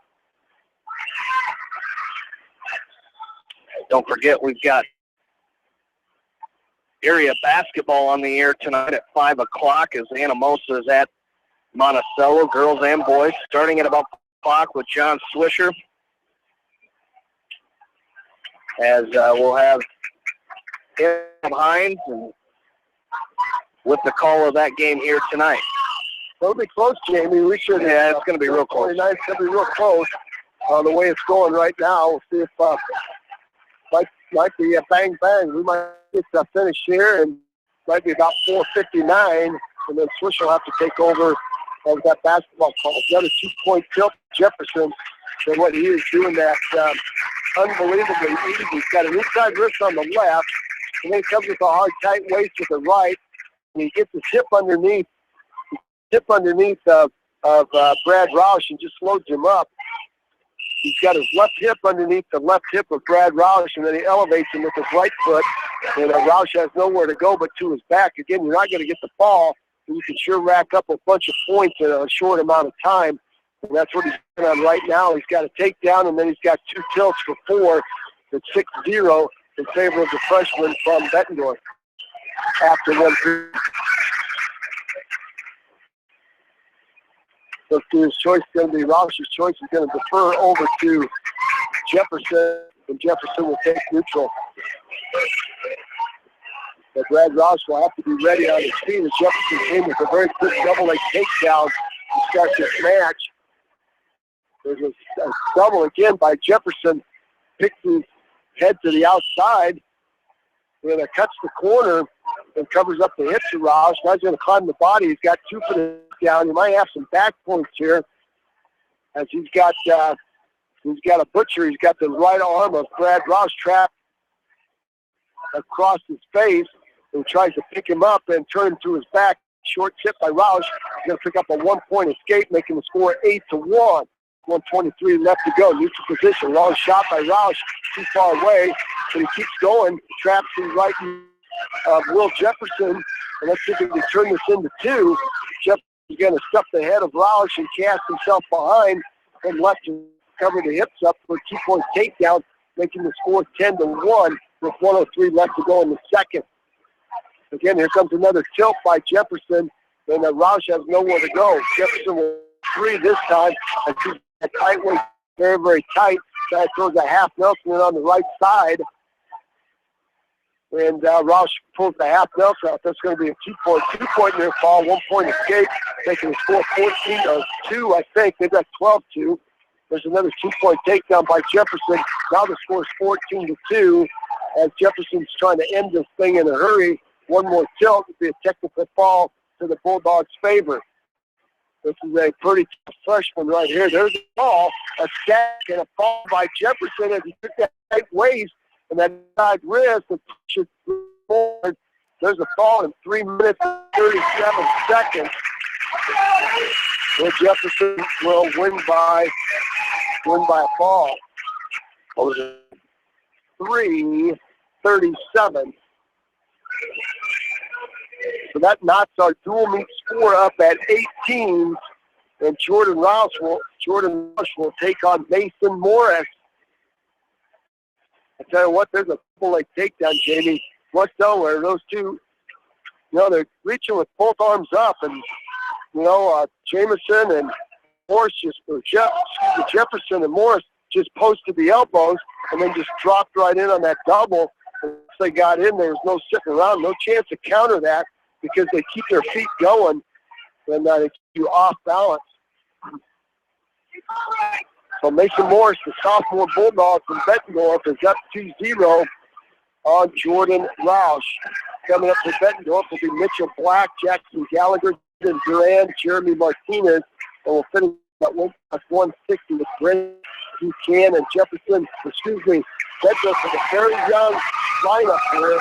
They've only got 2 seniors, 1, 2, 3, 4, 5, 5 juniors, 4 sophomores, and 2 freshmen in their lineup. So I'm telling you what, they're going to be a team to be reckoned with. It looks like Coach Dan Knight rebuilding down there at Bettendorf, but he'll have something to work with in the future. Short sit now, stand up by Jordan Roush to his feet, and off the edge of the mat they go with 43 seconds left.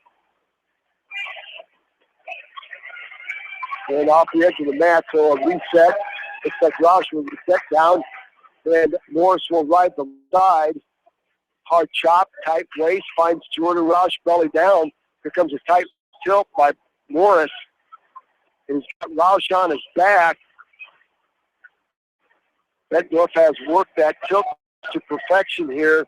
Again, trapping the arms. And Jamie, we talked about West Delaware really having to post their arms and work some hand control. When you're wrestling a team that tilts as well as Bettendorf is, that is crucial. Oh, it is. And, it's a matter of getting up and getting hand control for the Hawks, and they're just not doing that. And when their hands are tied up underneath, they're not able to come up, and that's why they're getting thrown in these cheap tilts and get thrown under their backs.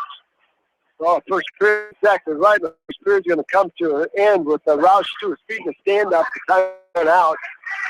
I think if you're going to take neutral or top, I don't think Jordan Roush wants to go back underneath Mason Morris. So we're back to neutral. Staggered stance. There's a double by Mason Morris. I'll tell you what, that was quick, explosive. And that's just a case of, Roush was standing flat-footed, and he just dove right in, and he didn't have an answer because he was standing flat. You got it on your toes, ready to come out and defend that. Especially when you decide to take neutral. You've got to get on your attack and look for your shot. 7-0 lead now for Mason Morris. He's a sophomore. Mitchell Black will follow now at 132. There's a fall, Jamie. Tightway Silt with a fall at 2 minutes and 29 seconds. Mason Morris will win by a fall. And that will put the Bulldogs lead of this duel, a score of 24-18. Early. 3-0. They started with the lead. Oh, that's right. Harrison Goebel lost a tough match here. Yep. Well, weight class 132 will be freshman phenom from West Delaware, Mitch Mangold. Will he be able to go 5-0 on this day? That'd be nice, wouldn't it? Oh. And that'd be awesome. He's got Mitchell Black standing in his way. He's a sophomore, so not a whole lot of extra experience on the freshman from West Delaware. He dives in on a double, and Black finds the outside edge of the mat. Like what Mitch Mangold has done today. I'm not sure he's won a full match yet, has he, Jamie? I don't 4 falls. I think you're right. 133 and counting. There's an ankle pick by Mangold. Ankle pick attempt. Get a long, tall Mitchell Black. And at Mangold college side, there's a knee pick attempt by Black on the left knee of Mitch Mangold. Mangold does a nice job stepping down. Elbow pass attempt by Mangold, and shoves Black off the edge of the mat right into the Metgrove coaching staff.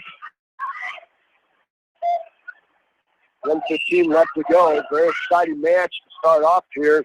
Two youngsters, a sophomore from Bettendorf, Mitchell Black, and the freshman from West Delaware. There's a nice shot by Mangold. He's in. Let's make this count this and turn this into 2. Good scramble position by Black. Black latches on to the right leg of Mangold. Mangold's got a cradle locked up, but he's very, very high with the cradle. Let's see if he can turn this into 2. He gets 2 for the takedown. Now the referee waves it off as Black keeps a hold of his left leg, the right leg of Mitch Mangold. Mangold with a hard crossface, trying to set up a crossface cradle off the point takedown, and the referee waved it off. So Mangold up on top, but no points yet, as Black still hangs on to the right leg of Mitch Mangold. You got to watch that, Jamie. Black twisting that knee of Mitch Mangold. Let's see if a referee stops it. 17 seconds left to go. It's going to be a stalemate of potentially dangerous here. Referee's letting them go. Neither wrestler is trying to his leg hooked. There it is. There's 2. I was going to say it. He was on top and he was behind the leg. They were behind the arms and had the leg hook. So a 2-point takedown for Mitch Mangold. And that's a good start right there for the freshman. Now it's either going to be he's let that go for a long time. And let's see what Mitchell Black decides to go. He's going to choose down. It was Mangold's choice. 20-18 on the scoreboard in favor of the Bulldogs. But so we're trying to work their way back into this dual meet here. Stand-up attempt by Black. Nice chop, tight waist by Mangold. You see Mangold work that cross face to perfection, across the cradle, perfection. Good hand control by Black. We've also seen Mangold work that farmer, that inside wrist to a bar. Black belly down, right directly in the center. Now Mangold with the 2-on-1 inside wrist. Let's roll back to the bar. He's a little bit high at that. He's looking at Jamie with right, and the 2-point reversal by Black. As Mangold got just a little bit high and made it easy for Mitch Black to pick up that 2-point reversal. So Mangold's got some work to do underneath. He's going to have to get moving here, especially now. Black's he's out front with that bar arm across the back of Mangold. So get working if you're Mitchell Mangold. Try to get some points here with a minute left to go in the second period. Not a deuce to the 2-point takedown by Mangold and a 2 reversal by Black. Nice stand up by Mangold. He's fighting some hand control. He reaches down and picks up his two-point reverse. Wow. Split. Right there, came to a stand-up, and he just reached down and grabbed the right leg of Mitch Black. And well, I think Black was trying to work Mangold out of bounds and just kept pulling him out of bounds. So Mitchell reached down and picked up a leg while Black was still behind him, picked up that leg, and Black hit to the ground. Great move. It was a great move, and the thing that made that work, Jamie, was Mitch Mangold let Black go down first, down to the mat with him. He waited for Black to go down, then he covered up the hips. 33 seconds left to go. Mangold working up on the right side of Black. Black now rotates that over, takes the wing out. Here comes a cross face by Mangold trying to set up that cradle. Good change up for a pinning combination by the freshman from West Delaware. 17 seconds left to go. Tight match, 4-2. There's your cradle. There's your cross face cradle by Mitch Mangold. Two near fall. Nice job by Mitch Mangold. Now 6-2 with 3 seconds left to go. That 6-2 looks a lot better than 2 going into that third. It's Mangold's choice. Where's going to put him, Jamie? That's a good period. They may go down. Yep, they're going to go down with Mitch Mangold. So, you got to, if you're Mitchell Mangold, you got to go to work here and just get ready and get back to work. You did a great job of getting the reversal. He came to his feet before he got that reversal. And he picked 4 points in that period, so that was huge. 2-2 as it started, and then picked up 4. Now we're going to go the last 2 minutes here in this match. Outside stand-up by Mangold. Here comes the double leg by Black. Again, as tall as kids, you thought that might be coming, but it's the first time we've seen it. Black trying to work some tilt by Mangold with very little success. Now Mitch Mangold has some work to do underneath. Kicks the legs free. Black gets high righty. Mangold takes that right arm, tries to go over his head with it. Here comes another stand-up. He shakes Black off at a half Nelson.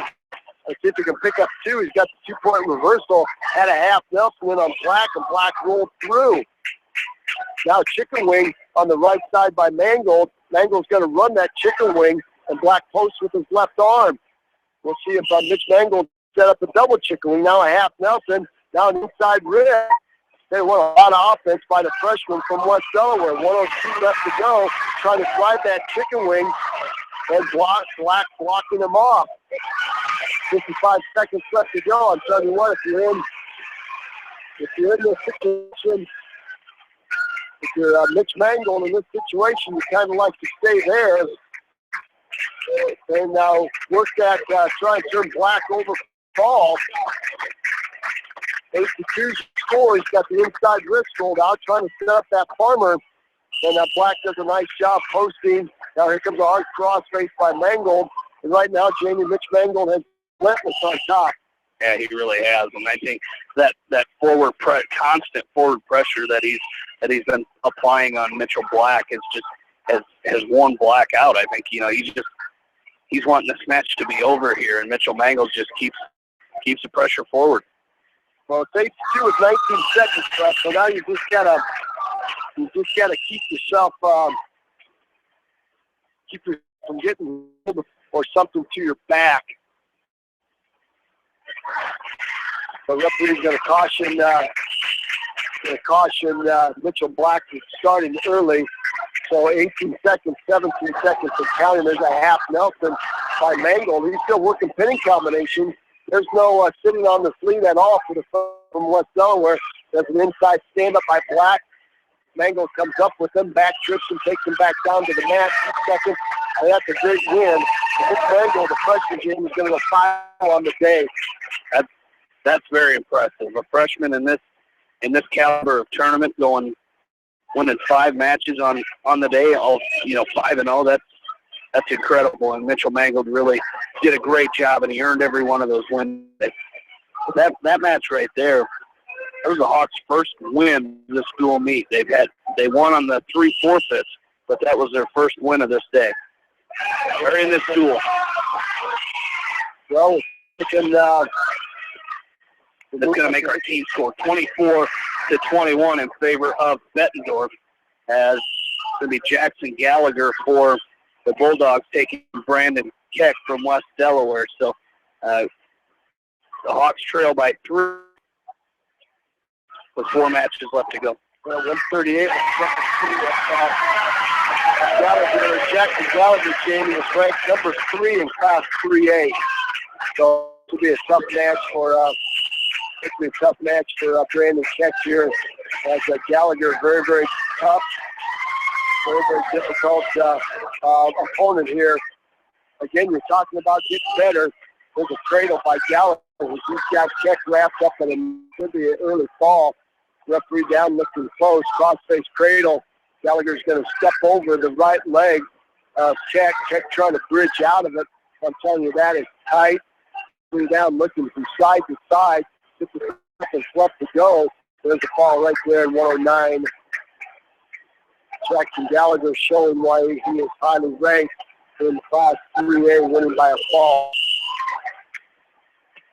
Can make the dual team score 30-21 now in favor of Bettendorf. As we move to the weight class 145, and Tristan Volker is going to come out onto the mat for the Hawks here at 145 pounds. You probably might go and warm this duel. He was warmed up. He saw him warm up a little bit out there, and Coach Voss cautious. If you're going to like to protect guys, again, it's a long season. And the end of January is a lot more important than it is right now. So we've got Tristan Volker taking on Jaden Duran, weight class 145. So Volker's had some action today. He's been close on some shots, been in, showing some flashes of brilliancy. Just like right now, it's a high cross and leaves that left elbow up, and Duran catches him. That was a great shot, but once again, Jamie an airplane in for the shot. He left his elbows out, and that made it easy for Duran just to pancake him. But you know, when you're coaching those middle school guys, they talk about no airplanes in the wrestling room. You know, if those elbows are out, you look like you're flying. That's a great analogy. It is, and you guys, you got to paint some pictures for the youngsters so they understand. And Grant picking up Volker, that's going to be a fall right there, Jamie. Referee was down looking close. Volker fighting, rocking back and forth. I think Volker's hurt. That was Durant picking him. He got the wind knocked out of him right there. As Durant picked him up, he had that overhook, and then he had an underhook on the other side, and he picked him up. Volker came in a high bridge, and Durant picked him up and then slammed him right down off the high bridge. I'm not sure they're not going to give him a 1 point for the slam because Volker was in a high bridge. And brought him back down. He drove that right shoulder right into the rib cage, the right rib cage of Tristan Volker. So, tell you what, rib injury wrestling is one of the worst you can get because you never gets a chance to heal, and somebody's always grabbing you in that spot, and it's very, very difficult. They'll take a short. He's up. He is up. And so we're going to take a short time out, but they cut the injury time, and Coach Len's out there with the youngster. It's going to be a 5. If they give him a point near fall, that's a point near fall, so it's going to be 6-0. And again, with that near fall, if they award a 4-point near fall on an injury, that's what they're going to do right here. It's going to be 6-0. As a Volker was in a high bridge fighting out, and there's just Durant picking him up and just catching him. Just sometimes stuff happens. And they caught him just perfectly. Just Volker, he's doing a nice job moving back and forth. Got to clear those arms. 6 is the lead. 30-21 is our 4-week score with the Bettendorf Bulldogs and the West Delaware Hawks rushing for 7th and 8th place in these 5-season duels. Short sit by Volker. Hard tight waist by Duran. He almost catches Volker on the left side for a 2-point tilt. Volker wisely bellies down.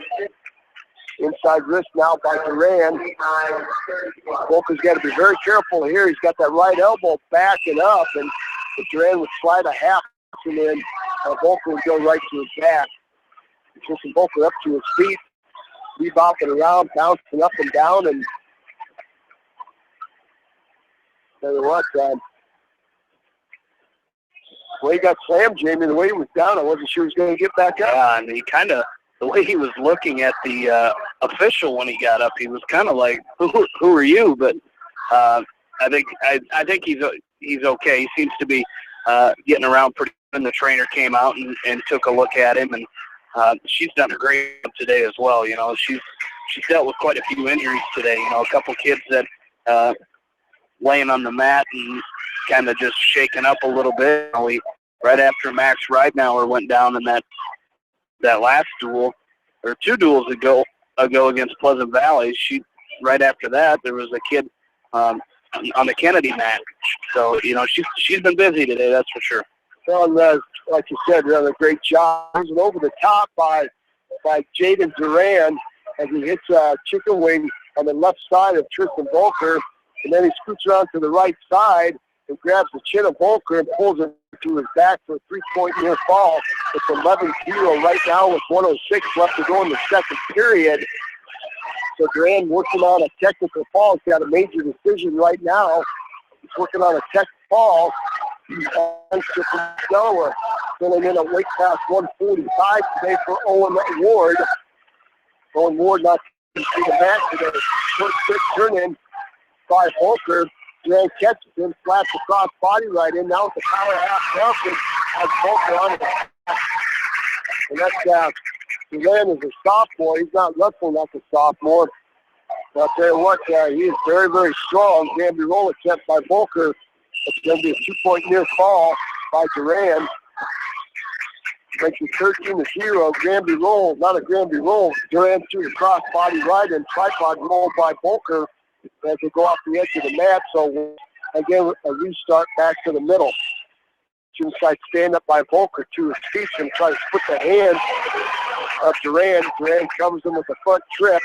19 seconds left to go. Butchered by Duran. He's got Volker on his back. Reggie circled ahead, posted the right shoulder, circled ahead. Might be a fall. If it's not, it's going to be a tech fall here. Volker trying to get his chest back down to the mat. Duran with the reverse half Nelson. He's not going to get the fall, but that's going to do it. It's going to be a tech fall in 4 minutes, Jim. 16-0.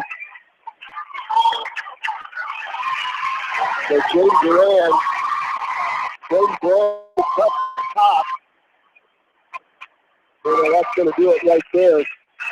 Taking the score 35 to 21. So Coach Knight has some formidable youngsters in that lineup for Jamie. Oh, he really does. And, that's a program who just a couple of years ago was competing for state titles and winning state titles. And, they dropped a little bit here this year, but give it a couple more years and they're going to be tough again. Well, they certainly are. And I think nationally ranked at one point.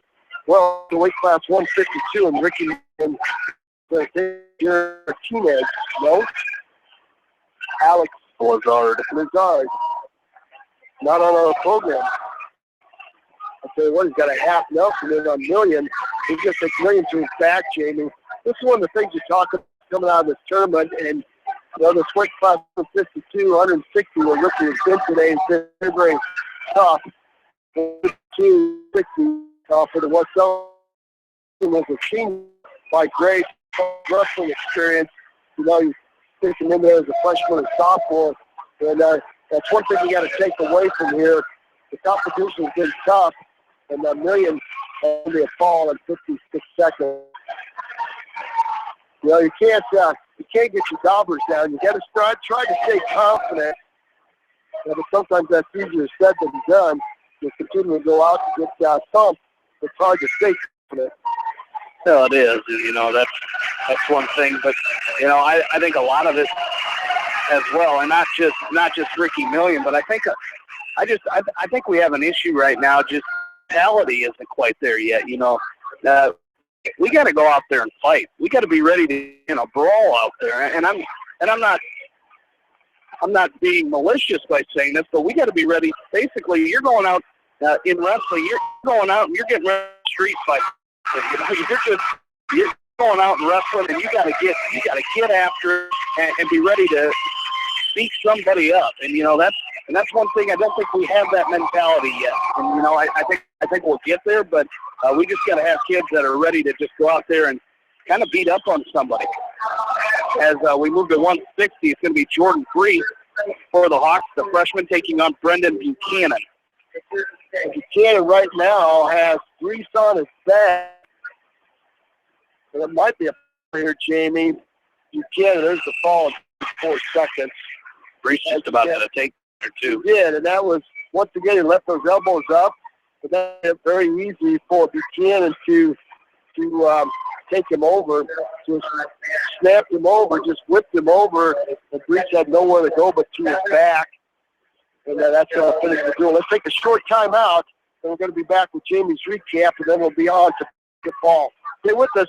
We've got a recap ready for you on Eastern Iowa Sports Station, Mix 94.7 KMCH.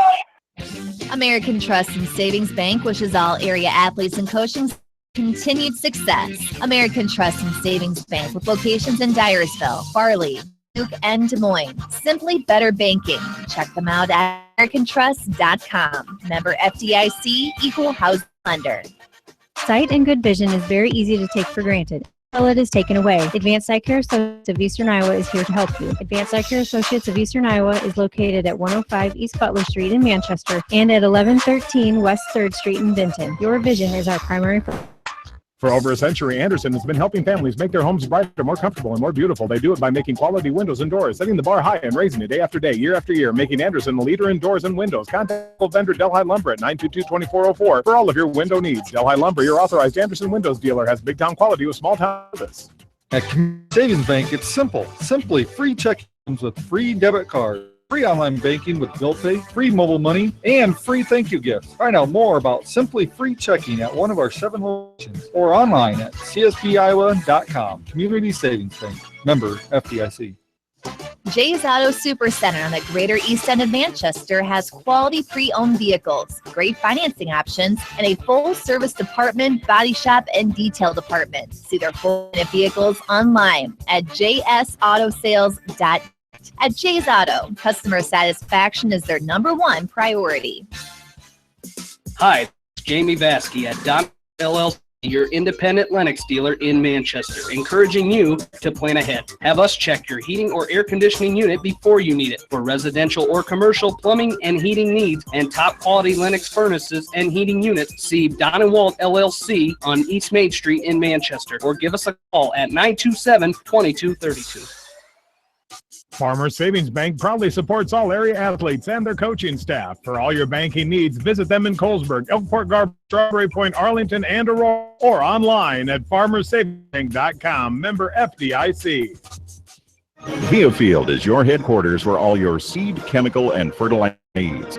Professional service and quality products needed to bring the best crop to market. Viafield, providing growth opportunity for 18 locations across northern Iowa and southern Minnesota. The Eastern Iowa Shopping News and the Dyersville Commercial recognize the hard work and dedication of all area athletes. Check out the weekly sports section in the commercial for scores and information. The Eastern Iowa Shopping News and Dyersville Commercial, supporting your communities. Do you suffer from chronic or acute pain? Long-Term Medical Supply now offers pain relief for you with their non-prescription TENS device. Shop their convenient location in downtown Manchester and find pain relief in as little as 15 minutes with a TENS device from Long-Term Medical Supply.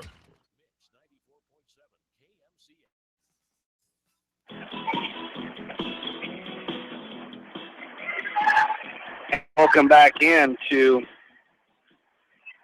the Kennedy High School as West Delaware finishes in 8th place here today after going 1-4 on the day. As this last duel, they lost to Bettendorf 47-21. Started this duel at 170 pounds as Harrison Goebel, losing a very close 8-6 match against Raul Lopez, had put the Bulldogs 3-0. Then Ryan DeSoto and Brett Roush both picked up forfeits for the Hawks, making it 12-3. Brady Antone's losing a very close but tough match as he wrestled well, lost 11-5 to Adam Burdock. At heavyweight, Caleb Zeeser lost by fall to Erpelding in 1 minute 37 seconds. That tied it at 12. Ryan Phillips then picked up a forfeit at 106, making it 18-12 in favor of the Hawks. Double forfeit at 113 pounds. And then at 120, Brad Roush lost by fall in 3 minutes and 37 seconds to Will Jefferson, tying the score at 18. At 126, it was Jordan Roush losing by fall in 2 minutes and 29 seconds, making the score 24-18. Mitch Mangles winning the Hawks one a match that they wrestled in this last dual meet as he defeated Mitchell Black. A very good win by Mitchell Mangles, 8-2, as he 5-0 on the day, does Mitchell Mangles. Great day for freshman. At 138, Brandon Keck loses by fall in 1 minute 9 seconds to Jackson Gallagher. At 145, it was a 16-0 Tech fall for Jaden Duran over Tristan Volker from West Delaware. At 152, Ricky Millian lost by fall in 56 seconds against Alex Blizzard. And at 160, Jordan Brees losing by fall in 54 seconds to Brendan Buchanan, making the final team score 47-21 in favor of Bettendorf. One Tech fall for Bettendorf, 0 for West Delaware. No major decisions for either team. Still takedowns. Bettendorf had 17, 6 for Bettendorf, 0 for West Delaware, and Bettendorf wins 9 of the 13 matches as the Hawks again fall to 1-4 on the day. As believe your champions, Cedar Rapids Prairie, as they win that dual meet 40-34, a very close dual meet against, and that was a matchup of Prairie's new head coach, Kane Thompson, who we heard had a death in the family, so he was not here for the earlier rounds, but made it back to face his old team in Alburnett and knocks off the Pirates 40-34. So a great win by Cedar Rapids Prairie as the Hawks finish in 8th place here today of West Delaware. Roger, be a big learning curve after today.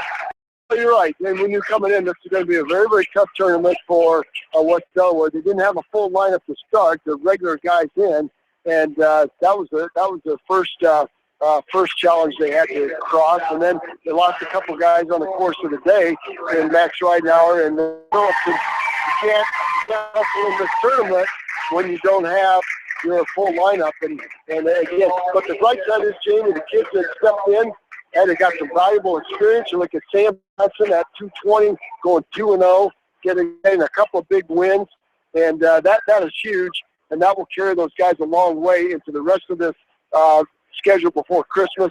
And then they got to carry that into a good Christmas practice session, and then they got to turn it over on turn the lights on. Just get going after Christmas. Absolutely. And Sam Johnson, we mentioned Mitchell Mangle, 5-0 on the day. That's just unheard of for a freshman to come in here with this great a competition and go 5-0 on the day. Some other kids did great as well, filling in today. And it's tough. You know, you've got injuries are tough to overcome sometimes, and that's kind of where they're sitting right now. As they'll get better.